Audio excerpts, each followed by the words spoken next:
આજ રોજ એટલે કે તારીખ 4/8/2025 ના રોજ શ્રાવણ માસના બીજા સોમવારે પોરબંદરમાં જીબી કોલોનીમાં આવેલ સિદ્ધેશ્વર મહાદેવના મંદિરે શિવ હિંડોળાના દર્શન રાખેલ છે, જે પોરબંદરના ઇતિહાસમાં પહેલી વખત થયેલ છે।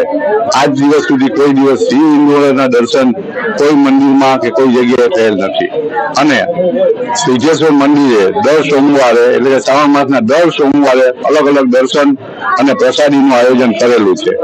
અહીંના આયોજક દેવાભાઈ તથા એમનું ગ્રુપ સારી રીતે શણગાર કરે છે અને મંદિરની સારી રીતે સાજવણી કરે છે।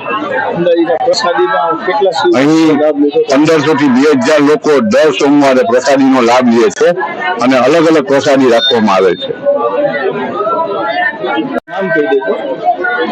મારું નામ દેવાભાઈ આહિર છે।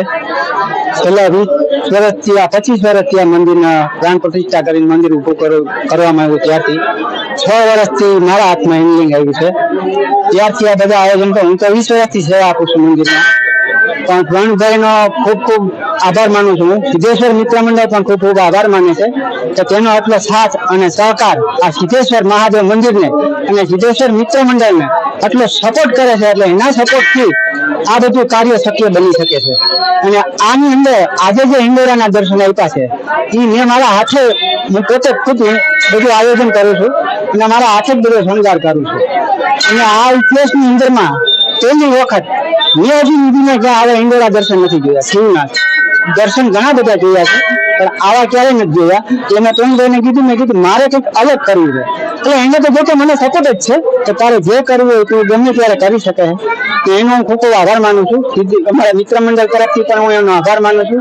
અને આ દર્શન દર સોમવારે ઓછામાં ઓછા 1500 થી 2000 માણસો આ દર્શનનો લાભ લે છે અને બધા બહુ ધન્ય અનુભવે છે કે આવા દર્શનનો લાભ અમને ક્યાંય જોવા નથી મળતો। અને દર સોમવારે અલગ અલગ પ્રસાદીનું આયોજન કરવામાં આવે છે। દરેક સોમવારે અલગ અલગ પ્રસાદી હોય છે। આજે જે પ્રસાદી છે લાઈવ ગરમા ગરમ બધા શિવ ભક્તોને ગરમ પ્રસાદી મળે એના માટે પેટીસનું આયોજન કરવામાં આવેલું છે, જે પણ પ્રવીણભાઈના સહયોગથી છે। દર સોમવારે પ્રવીણભાઈ અમને ખૂબ ખૂબ સપોર્ટ આપે છે, પ્રવીણભાઈનો ખૂબ ખૂબ આભાર માનું છું। ને દર સોમવારે અમે અહીંયા શ્રાવણ મહિનાના સોમવારે ઉજવીએ છીએ। એમાં પ્રવીણભાઈના સહયોગથી બધું કાર્ય થાય છે દર વખતે। એમાં અમારા દેવાભાઈ થ્રુ બધું જે કંઈ શણગાર થાય છે એ દર્શનીય હોય છે। ને અમારા સિદ્ધેશ્વર મહાદેવ મંદિરે હજારોની સંખ્યામાં લોકો દર્શન કરવા માટે પધારે।